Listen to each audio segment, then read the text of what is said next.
Sa kasaysayan nga po ng Pilipinas, ito ang tinaguriang pinaka-corrupt na budget.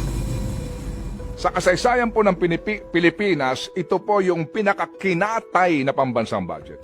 Sa kasaysayan po ng Kongreso ng Pilipinas, ito ho mga kapatid, ang nagsayang ng napakaraming oras at panahon at pera ng bayan dahil yung NEP, yung pinanggagalingan ng lahat ng ito, National Expenditure Program, na pinaghihirapan po yan ng napakaraming taong gobyerno pagdating doon sa kanila, kunwari at approve ito, hindi ito, bawas dito, etc. Pagdating doon, yun na lamang small committee na yan na hindi mo alam kung sino yung mga yan na hindi ang nagdesisyon para po katayin ang pambansang budget na ngayon.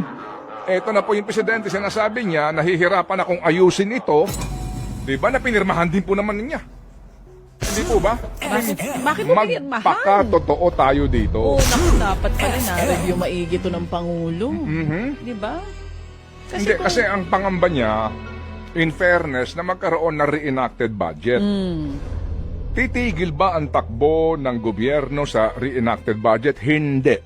Nagkaroon na ba ng karanasan ang gobyerno ng reenacted budget? Opo. Panahon po ni Gloria Macapagal Arroyo. At dalawang yata yung reenacted budget. Tuwan-tuwa nga sila. Opo. Masama lang po ang indikasyon yan sa ating mga investors, sa mga, alam niyo na, yung mga nagbibigay po ng rating sa atin, etc. Pero, yung reenacted budget na yan, hindi tatagal yan. Kasi maaari naman talagang muli, kung ito po mga kapatid ay kinatay-katay, ibalik sa kanila, mag-session kayo, mag-special session kayo, ayusin nyo, balik nyo sa akin ng Pebrero. Hindi humamamatay ang mga Pilipino. Hindi ba? Opo, pero hindi Tinanggap, may nag-veto kunwari ng 26 billion sa DPWH, pinayagan pa rin po na walang subsidiya po yung PhilHealth, kinatay-katay po yung DOTR budget, tinanggalan sila ng appropriations para po sa mga right-of-way issues na napaka-importante, etc. etc. Tinanggalan po ang DepEd, binawasan po ang DA, binawasan po DICT, nilagay doon sa mga pork barrel nila.